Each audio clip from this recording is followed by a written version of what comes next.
Hi everybody, welcome to today's ISE webinar. Hi Drew, I've just seen the message that you sent through. Apologies if you are trying to join and haven't been able to, if you're viewing this later. I think we're going to have a limited audience, so you'll mostly be watching this on a recording. So if you've got any questions or anything you want to follow up, then please do online and I'll be able to put everything to our wonderful panelists who joined us today. My name is Steve Isherwood, Joint Chief Executive of the ISE. Today's webinar is all about our school engagement toolkit, which we are launched today, is going live online as we speak. And a big thank you before we start, echoing Simon's applause there to both Simon for leading this work, for Penny and Morgan, who you're going to hear from shortly, who've been heavily involved, and everybody else behind the scenes who've made this a reality. It's a really useful document, particularly in light of what the changing situation that we're working in and what everybody's trying to achieve in terms of the work that we're doing with schools. The format for today is we'll do a little bit of introduction in terms of the toolkit, where it is and what it contains, and then we'll go into a bit of a Q&A piece in terms of just going through actually what the school kit's designed to do, but also talking about Penny's experiences with the school's environment at the moment and how that toolkit might help. So if we start, what I'm going to do is just share my screen and I'll give you a brief insight into the guide. Actually, before we do that, why don't we do introductions? Because normally I leave that a bit later, but actually as we're a smaller group this morning, let's do that first. Simon, would you just like to go first and say hello? Sure. Hello. So I'm Simon. So I'm the Chief Progression Officer at Connected Talent Technology. I'm an ISE Fellow, and as Stephen mentioned, I've been leading on this piece of work to create this new school and college engagement guide, and I'll be chatting to you a bit more about that in a moment. That's me. Penny, do you want to say hello? Hi, my name is Penny, and I lead on recruitment for apprenticeships at AWE, but in a former life, before I got into the early careers world, I was a careers leader in a school, which is one of the main reasons I thought I was really keen to be involved in this project. And I'm also currently an enterprise advisor in one of our local secondary schools. Over to Morgan. Yeah, and I'm Morgan. I am the Global Education and Outreach Lead here at JLR, or Jaguar Land Rover. I've been with the business about 3 years, and like Penny, started life as a careers leader in a school as well, and I've worked in the university space. It's a topic very close to my heart, and really keen to get involved and try and help others on their journey. So very grateful to ISE for pulling this together. It's something I would have really loved to have had 3 years ago. So very happy to talk to it today. Fantastic. Yes, I was thinking the same, Morgan, back in the days when I used to do school recruitment. It's quite a long time ago, very different environment, but yes, there was absolutely nothing at all resources to call on. Fantastic. Well, and again, thank you all for all your work with this and sharing your time today. So why did I do a quick intro in terms of actually what the toolkit looks like before I hand over to Simon? As always with this, as I said, we are a small audience. I do see 1 or 2 people joining as we're going along. Please feel free to use the chat Q&A box, and we do have a hard stop at 1:30, but we should have some time for a few questions as we go along. So pop them in there, and I'll present them to our panelists at the end. So as I said, today's all about the launch of our school and college engagement live, which is, as we speak, is going live on the ISE website. If you've not been onto the ISE website yet, please do. You'll have missed all the excitement. We launched our new website, I forget when it was now, it's at least a month ago now. Lots of different things on the back end. This isn't a briefing about the ISE ISE website, but actually there's lots more ways for you to access content, and it's more tailored and more driven to what you need. But that's where the engagement kit is hosted, and it's in 3 parts, which are PDF guides within there for you to access and use and download as and when you want to. The 3 parts are around why do you engage with schools and colleges. Second part is actually how you engage and how you collaborate. Then the third piece, who should you be collaborating with for outreach success? And as I said, I think the important thing to reiterate is that this was created by members for members. It's very much been a member-driven project. We at the IC really just sort of helped pull it together, coordinate it and produce it and put it online. So all the hard work is definitely done by members, but that means it's very practical, very real world and very much of the moment. Simon, would you like to take over and just talk a bit more about the guide is, what you're looking to achieve? Because it was very much yourself that came to us and drove this forward, Simon. Yeah, sure. Thank you, Stephen. And yeah, so I think one of the key drivers behind this, I think, is the growing amount of activity we're seeing in the apprenticeship space. And obviously apprenticeships are everybody, but from an early careers point of view, we're talking about school and college leavers. So there's definitely more, I think, pressure coming to bear on early careers teams to attract and engage the very best school leaver talent that they possibly can. And the school landscape is very different to the university landscape. There are 130, 140 universities in the UK. 6,500 schools and colleges across the whole of the UK. So it's a completely different landscape, much bigger, more complicated, and often kind of, where do I start, when it comes to engaging with schools and colleges. So what we wanted to do was to create a guide that, as Stephen said, brings together really good best practice from existing employers who do a lot of really good work in this space, and bring this together so that you as members can access this. And then we broke it down into kind of 3 key areas of focus, so that the why you need to engage. And this is important because we know more and more as firms are recognizing the need to do more engagement with schools, to do more early engagement. You've got to build a business case for this, because what it's not about is just targeting year 13s and again they'll apply and everything will be great. Early engagement is a really important part of this, so the ROI isn't quite as immediate. So how do you build a business case to be able to secure the budget or the resource and the time that you need to do this activity and do this well? So that why was really important. So there's lots of really good content in and around that, and we'll get more into that as we progress through this session today. And then the next bit is obviously how. So how do I go about it? Huge numbers of schools, and we very deliberately wanted to call this a school and college engagement guide. Colleges, there's vast numbers of young people in colleges. They can be really overlooked. So this is very much about how to engage with schools and with colleges. And again, looking at different ways that you can go about it, different approaches, different types of engagement that you can do. So we want to share those insights. And then the third one we wanted to look at is this collaboration piece. So, and that is collaboration in its very broadest form. And this collaboration is important because there are so many schools and colleges. So, can you do this in a more efficient way? So that might be, collaborating with other employers. It might be from a sector perspective, that might be from a skills perspective, but those collaborations. Also, we know in the school and college space, the vast majority of ISE members use third-party supply partners when it comes to that school and college engagement. Building relationships with schools and colleges is really time-consuming. It's not an easy thing to do. So there's obviously collaborating with partners and some insights into how you might go about selecting the right supply partner for you to work with. And then there's obviously other groups that you can collaborate with going forward.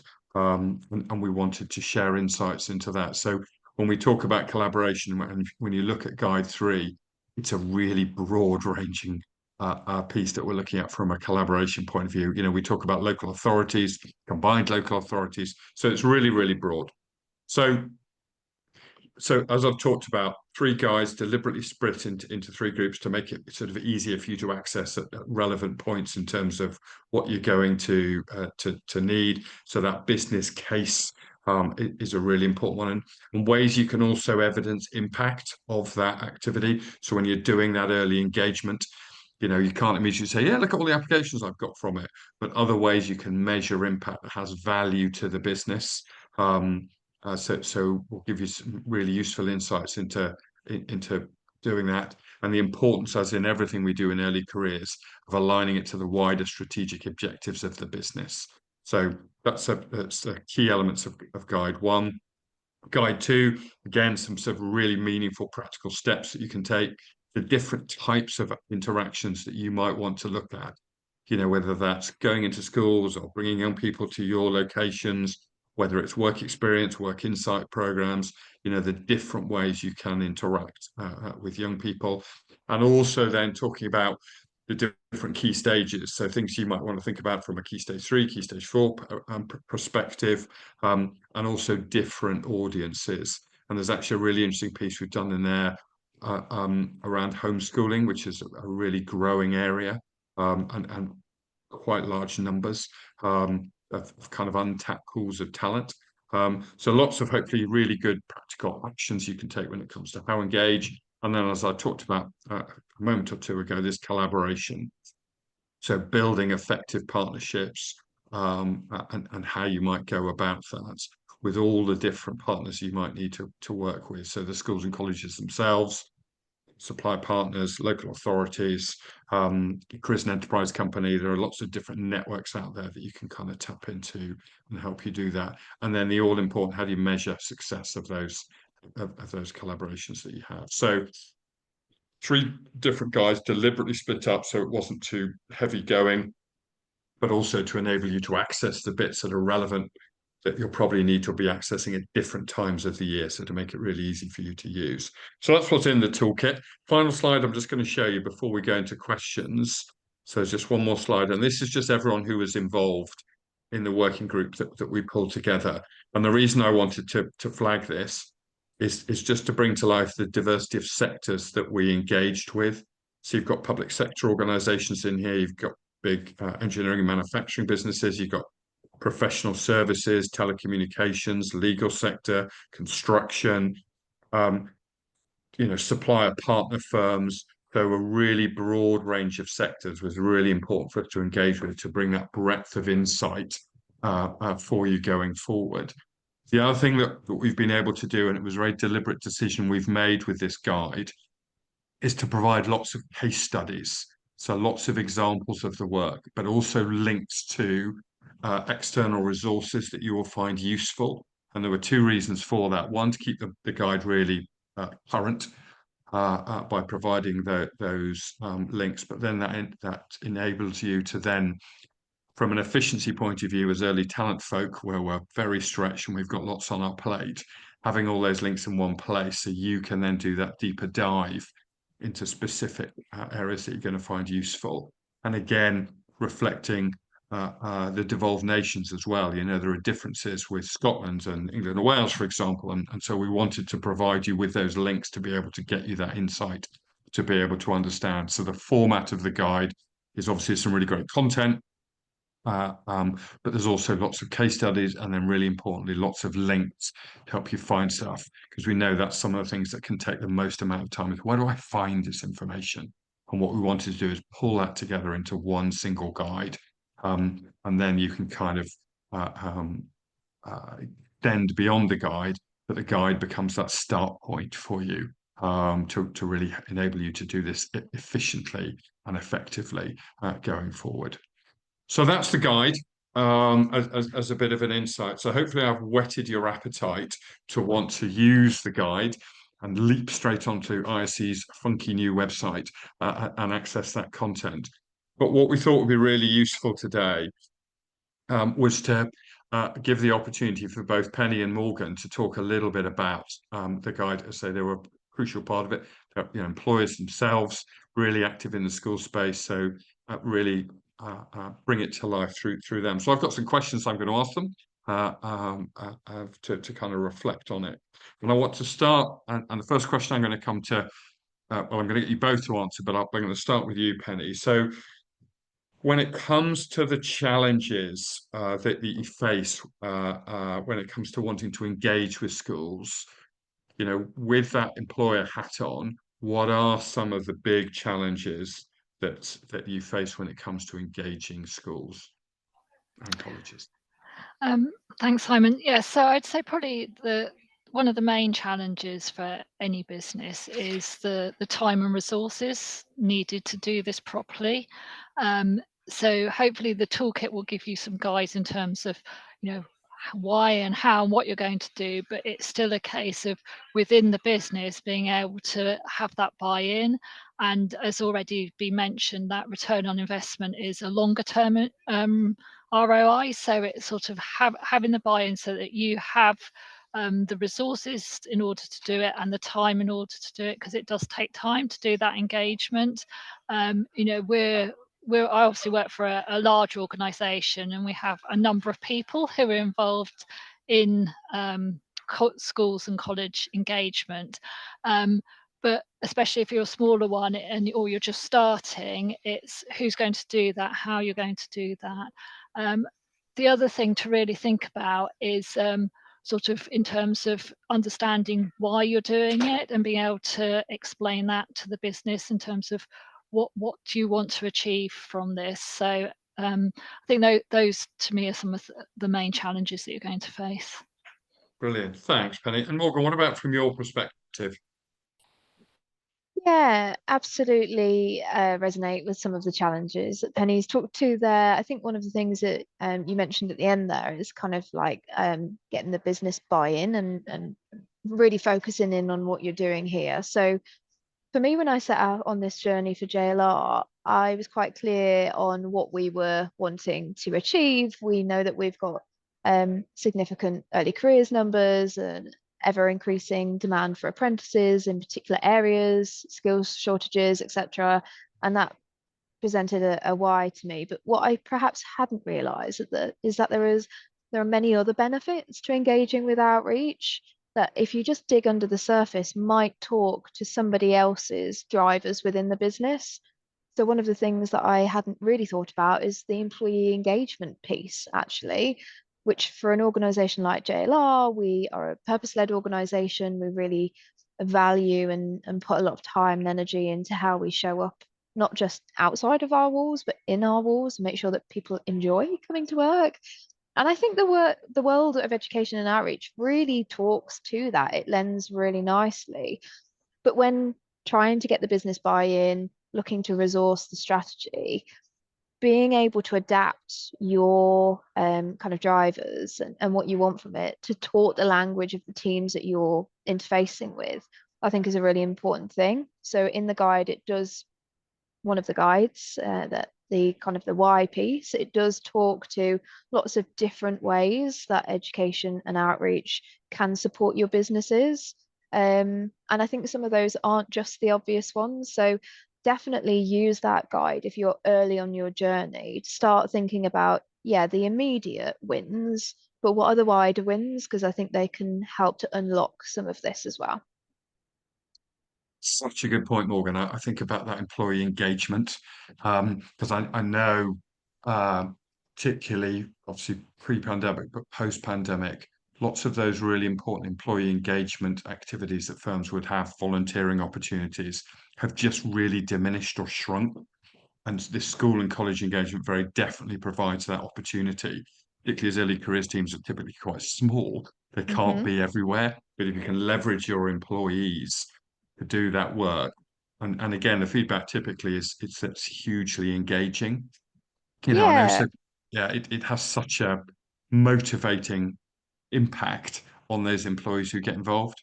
for sure. And I think if you look at certain populations as well, so our early careers communities are amazing to be working with this in this space because they're not too far from it. You know, they've recently come out of the education system. They're quite relatable for schools.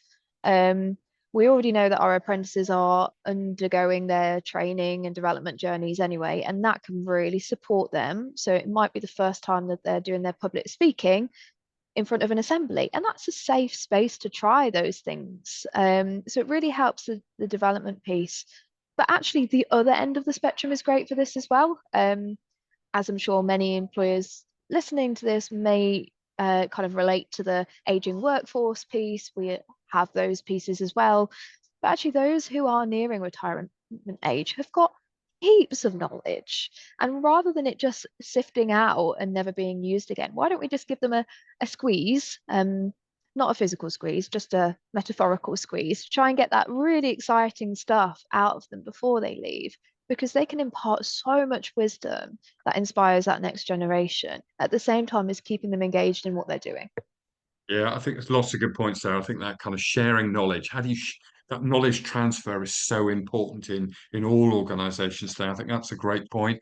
I think the other point you make about the power of peer-to-peer learning, so hearing from people who not long ago where those young people are now is powerful, it's authentic. So finding ways to do that at scale, I think is really important. And then the other thing is wrapping your arms around all of that. And I think that's often quite a big challenge. And uh, Penny and Morgan, any thoughts from you on that? With all that disparate activity going on, how to effectively wrap your arms around all of that and ensure the consistency and quality and the measurable ROI from all that activity that you do. Penny, Morgan, I thoughts on think how you go about that? I think it is deciding where it sits, because I think, when you've decided the angle you're coming in, does it sit within the recruitment space? Does it sit within, your ESG space? It's having that not excluding people, and as Morgan said, having people that are involved and going out, but you need to have that ownership piece as well. So where is it going to sit? And that's sort of critical that's agreed within the business, and everyone knows who is responsible for what parts of it. I think for a lot of large organizations, we're obviously coming from two angles. We're coming from that ESG angle as well as from an attraction point of view, and it's sort of those two areas working together to ensure that we're getting the best outcomes. Yeah, definitely. Morgan, anything to add? Yeah, for me, as boring as it sounds, actually creating a bit of a strategic approach for it really helps. And to your point, Penny, I think when you can take people on the journey as to why you are doing it, and you can talk to the bits that are your drivers, put that into a nice package and be able to socialize that really helps to get the buy-in. Because I think one of the things that I realize I'm in the fortunate position that my role means that I get to go out and see the impact that we have in the schools, because that's my job, right? But my SLT don't do that. They don't come out to schools every day. They can't see it. Of course, they can build an understanding, but a strategy really helps to package it, work towards a sense of direction where you are getting some impact. And then again, to my point earlier, speak in their language to show them just why this is essential for whatever your why is. So I think just building a nice little package around it, and it doesn't have to be all singing or dancing, doesn't have to be fancy. It just needs to talk to the why for your organization so that you can bring people on that journey with you. I think that's been something that's really helped us here at JLR. Yeah, no, I think that's such a good point. And using the language of the business, I think is something else that we're hearing more and more to kind of make that impact. Thank you both. That's loads of great insight there. I'm going to move on to the next question now, which is I'm sort of asking what are your favorite bits from the guide? So what are some of the key recommendations within the toolkit that you think really stand out for you? We've talked about obviously a few of those in that kind of why and ROI, but thinking more widely about the report, key things that you think are really powerful. Penny, starting with you. I think one thing I want to sort of draw out is awareness of the school's landscape, and having that understanding of how schools work. So the careers and enterprise company is crucial for that, and there's lots of information in there, and there's some great links. And I think that's one thing, is sort of making sure you're using those links to, we try to signpost so that we can keep the toolkit itself manageable, but really do go into those links and look at that information. All the schools are working towards Gatsby benchmarks, and we've had new statutory guidance in schools literally in the last week or so. So schools are getting their heads around that, but it's sort of understanding from their point of view, understanding their scheduling as well. We know a lot of businesses, you're sort of working at, a fast pace and you're wanting things turned around quickly. Schools take longer to react, and so if you're planning events that you want to in to happen in school. It's the timescales need to be longer. Schools now will be planning for the next academic year, which is sort of one of the reasons we wanted the toolkit to be out now, so that you can use that if you're looking to engage for the next academic year. So it's sort of thinking that far ahead and thinking of the longer term approach that schools will be looking for. Such a good point, Penny, because I know nothing frustrates schools more than when employers come to them and say, come next week. And it's just like, you're joking me. It has to go through a number of channels and approvals before that can happen. So yeah, it really, it really does. What about Morgan from you? What were some of your favourite bits? Yeah, I mean, I just think that the way that it's laid out with the 3 different pieces so that you can hone in on what you're trying to learn about or get information to is really useful. But I think my overall favorite piece from the work that we've pulled together has been the case studies. I just think it's really helpful to get an insight into other people's worlds and how they're approaching this, because there isn't a one size fits all and not everybody's doing the same thing. And that's great because there's so many opportunities for learning. But it's a challenge to fit that on top of your role as trying to embed education and outreach into your organization. So in a really short, sharp, consolidated way, through this guide, you will get lots of insights into how businesses are operating, both big and small. So whether you are a large organization who've been doing this for a while, perhaps there's something that you can take to put the cherry on the top of your strategy. Equally, if you're a small organization, an SME, you are dipping your toe into this for the first time, there are some examples in that guide too. So I think it can just feel quite comforting, can't it, to hear how other people are approaching it, and to use the guide as really an opportunity to bounce ideas around and see what sticks. Yeah, fantastic. Thank you. Yeah, I think that's absolutely right, Morgan. And I'm going to be a little bit self-indulgent here because I'm going to talk about one of my favourite bits. Is as I mentioned earlier, as part of the working group, we had some other supplier partner ISE members to take part. And what we've actually created within the guide, so I think it's in guide 3, is questions. If you're looking at supplier partners, what questions should you ask them?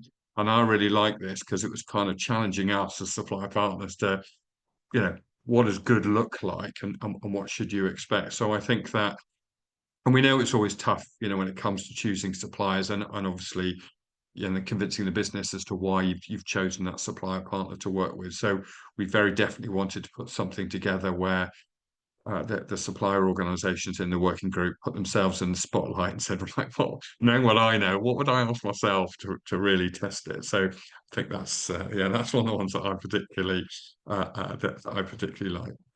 We're going to move on now to the next question. So 2 more to go.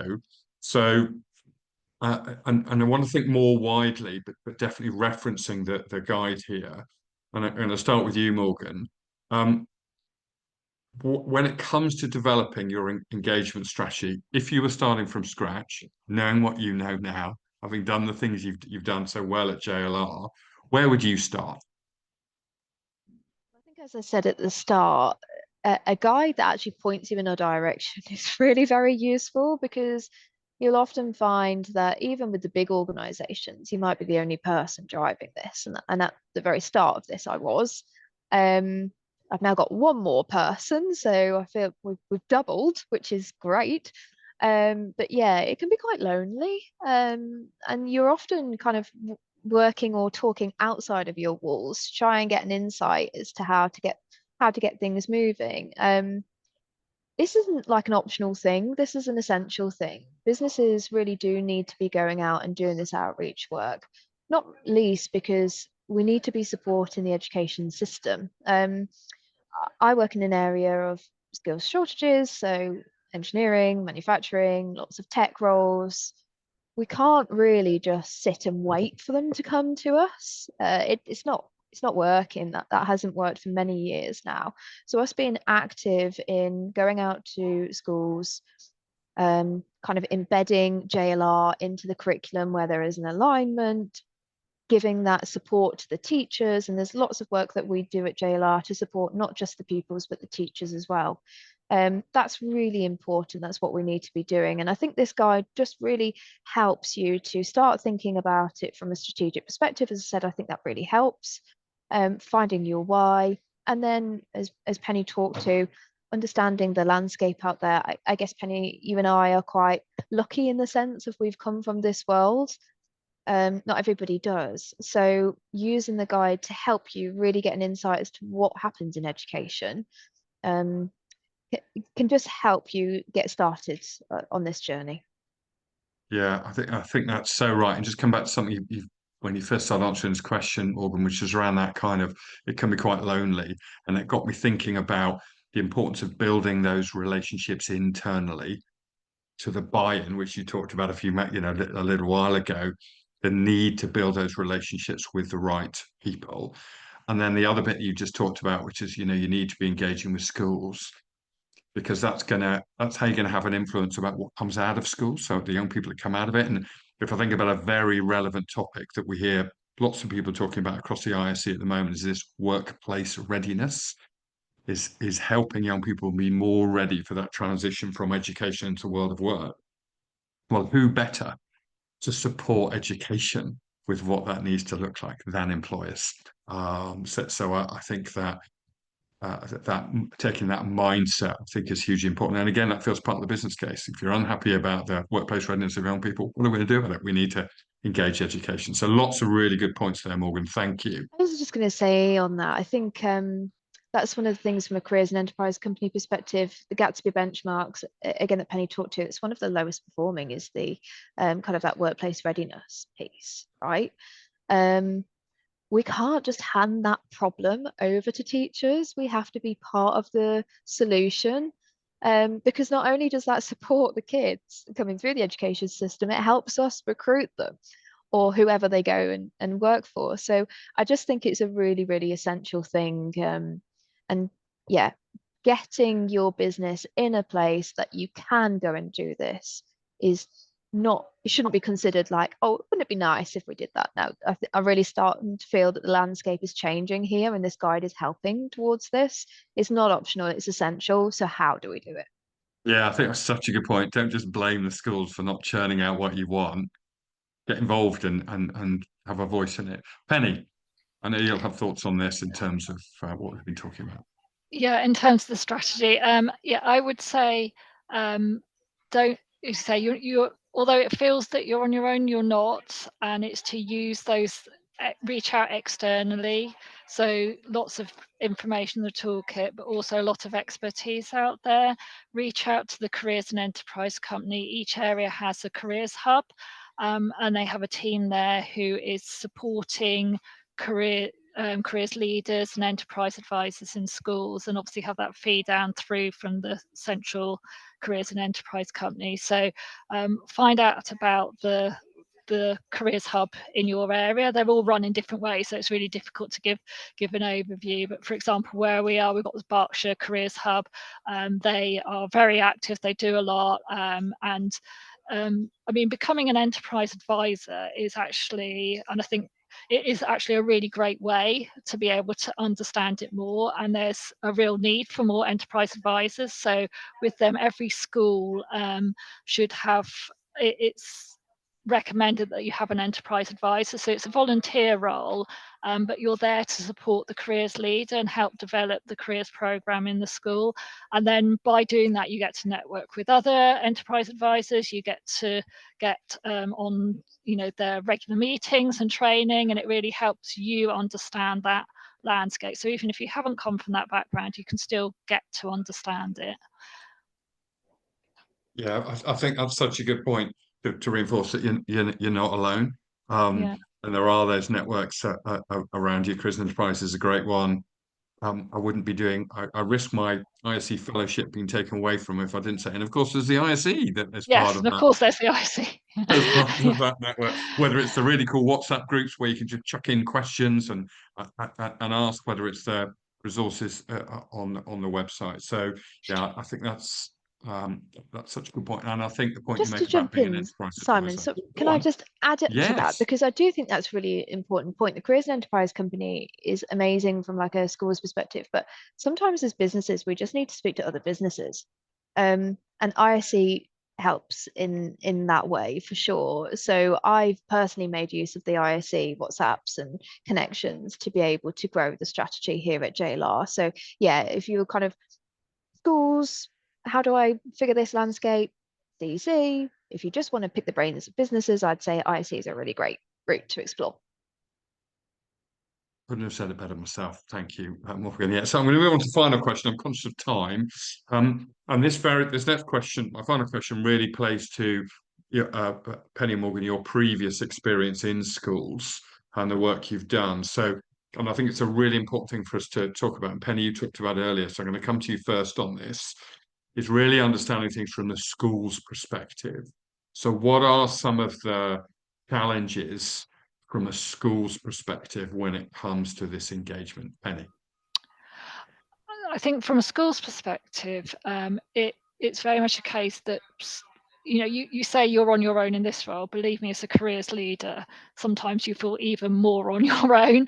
It can be quite a lonely one. You're sort of the one person in the school that is responsible for, or it can feel like you're the only person in the school.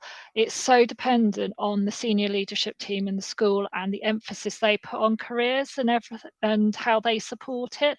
So as you reach out to schools, you will get quite different responses from different schools, because in some schools the careers leader, it's a standalone post, it's their job, they're either part-time or full-time role to look after careers in the school, whereas in another one it will be a teacher who's given 2 hours a week to look after careers throughout the whole school. So if you're contacting by email on top of their teaching job, it's going to be very difficult for them to engage in the way they would like to. So I think it's taking that into account. I mean, I've already mentioned about sort of the time that it can take to organise it in terms of planning ahead, but it's also, even with the best will of the world, even with a long period of time, sometimes the member of staff who has that responsibility simply doesn't have the time they would like to put towards that investment. So the more you can go in with how you can support and how it's relating to the Gatsby benchmarks and what you can do, that is just going to help them as well. And I think, I mean, personally, from our point of view, we engage with a lot of local schools, mainly through sort of inspiring STEM. So through an ESG point of view, we have a responsible business team that look after that. So it is that long-term investment. We go from primary school all the way through, so that when it gets to my role in recruitment, we've already engaged, we've already got that built up. So it's sort of looking, not just going in saying, right, I think Morgan mentioned earlier, I don't want to just talk to the year 13s and get them into roles. It's sort of all the way through that you're building those relationships. So being able to offer schools activities at different times, if you're relating it to the Gatsby benchmark. So for example, benchmark 4 is around getting careers into the curriculum. So if what you're going in is going to support an area of, say, for example, the maths curriculum or the science curriculum or something like that, that is of greater value to them. I think that's such an important point you've made, Penny, is if you align it to Gatsby that they are measured against, you are making their life better. Just saying I'm coming in because I've got loads of jobs to offer your young people, an expression I use a lot. Schools are not job centres. That's not their job. But if you can position this in a way that's going to support them, then you're going to get that. I think that's such a powerful and important point, Penny. I think it's having that sort of number of touch points. I think young people need to have awareness of your company. I think it's sort of 4 times for it to embed in them. So, if you're going in and you're sort of, when they start, further down the school, you're doing some workshop activity with them, and then maybe you're going back by the time you're getting to the time where you want them to apply to your roles. at that point they know about you, and the school, you've got that relationship with the school, so they're going to be, oh yes, you know, you can come in and talk to them about your apprenticeship opportunities, but that's not your only one touch point. You've built that relationship over a period of time. It's that you've got to give to get, right? So if you want access to their year 13s, you better invest in them a bit earlier. I think that's great, Penny. Thank you. Morgan, what about you? You're nodding there.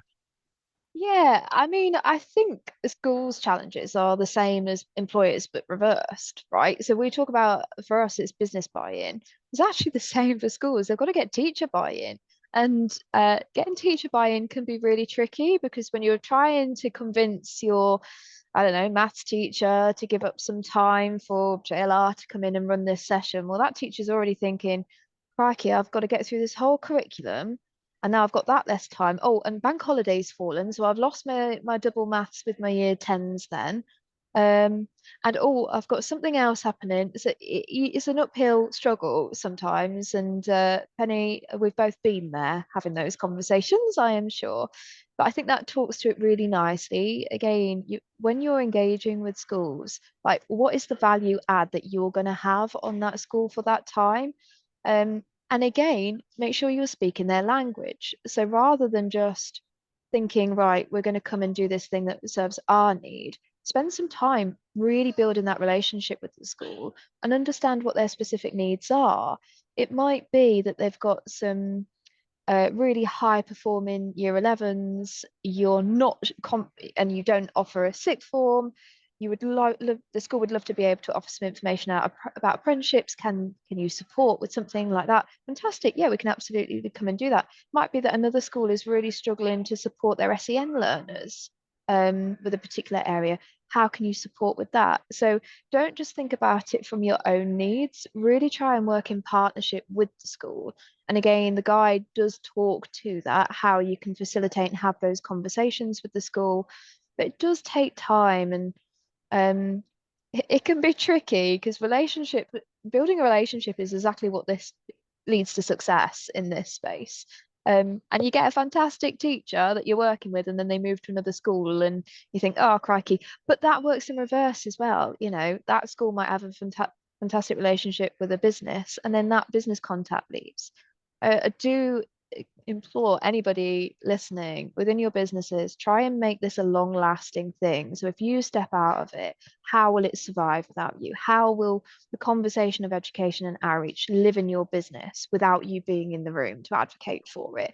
Like, that's the sort of thing that I think really sets this up for success. If we can have those similar conversations with the schools we're working with, we'll be on the right track. And I think you've both made that point so well around look at it through understand through the lens of the teachers and the school. And again, the guide talks lots about that. And I love your idea, Morgan, of flipping it. I think that's a really nice way to look at it. And the final bit you talked about, that sustainability piece. It does take time to build relationships with schools. And when you found the right schools to partner with, you don't want that work to be undone. So thinking about it from a sustainability point of view, I think is a really another really good important point. So listen, Penny and Morgan, a really big thank you for what you've shared today. I'm conscious of time, and I imagine there'll be a few questions from people on the webinar today. So Stephen, we'll hand back to you for questions. Great, thanks. That was really informative. Learned lots there. Yes, we're going to finish at 1:30, because I know a couple of you have got a hard stop with other calls and meetings to get onto. So we have had one question through, which came from Drew at Project Set, and the question is, what are the key areas, e.g., curriculum shaping, work experience opportunities, etc., where schools seek support from employers? So where are you getting most demand, I guess, from schools around those different areas? So Penny, do you want to I think reflect on where do you get most requests? Yeah, I mean, it really depends. It is everything and everywhere. I mean, there's a lot of schools still do careers fair, so we get a lot of requests to attend career fair events, and you know, that obviously is a case of having a stand and willing ambassadors to go along and support the business. Our other main areas in terms of sort of presentations and workshops around our apprenticeship programs, but I think that's to do with my space. I mean, I'm sure my ESG colleagues also have a lot of other requests as well, especially for younger years around that inspiring STEM piece and workshops in that area. But yeah, it's all and everything. We currently don't do work experience, but that's not to say we do get requests for it. And I think that is going to be an increasing area, given the new statutory guidelines are saying that every child must have 10 days of work experience before they're 16. Well, not work experience of the workplace rather, so that could be visits, etc. So that is going to be an area where schools will be at the moment scratching their heads and wondering how they're going to implement that. So I think that is going to be an area where you will definitely be in demand if you're able to offer those experiences of the workplace. I think that's such a good point, Penny. And yeah, thinking about if you want to engage with schools, what's going to help them? I think it's about thinking about how you can give them an experience of work. I think is a really good point. Morgan, what about you? Yeah, I mean, the work experience piece is, whew, if I had even 20 pence for every time I had a work experience request, I always say I would absolutely want to do my job because I love it, but I wouldn't need to. There is a heck of a demand for work experience, and yeah, everything around the Equal X piece, and as you've mentioned, Penny, the 10 days, how many? 10 days of work experience 10 days worth of work experience. That's the phrase. I was trying to get it right in my brain. Will mean that we need to satisfy that. So I think that's a huge piece. On top of that, I think just all sorts of sessions, support. I'm very lucky that at JLR we've got a very large community of STEM ambassadors who go out and do this outreach work. But yeah, from careers fairs to skills sessions, a lot of things around the employability, which we talked about earlier, ambassador visits for apprentices, pretty much anything and everything. But I'd say the biggest demand is in the work experience space. We do have a virtual work experience program currently exploring what that looks like for in-person, T-levels, all of it.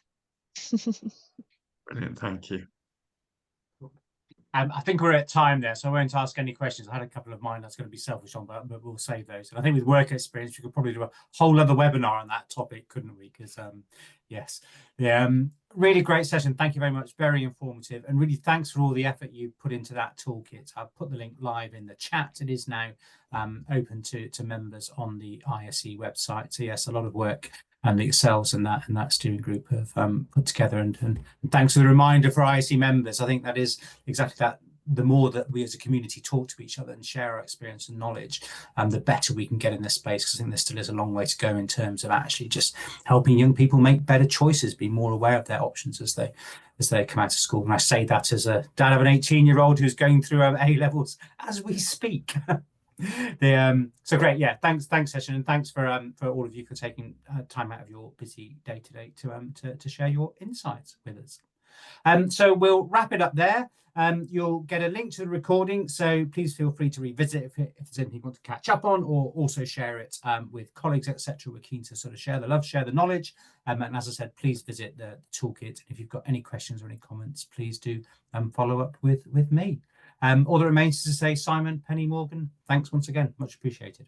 Have a good day, everyone. Thank you. Thank you. Thanks, everybody. Bye.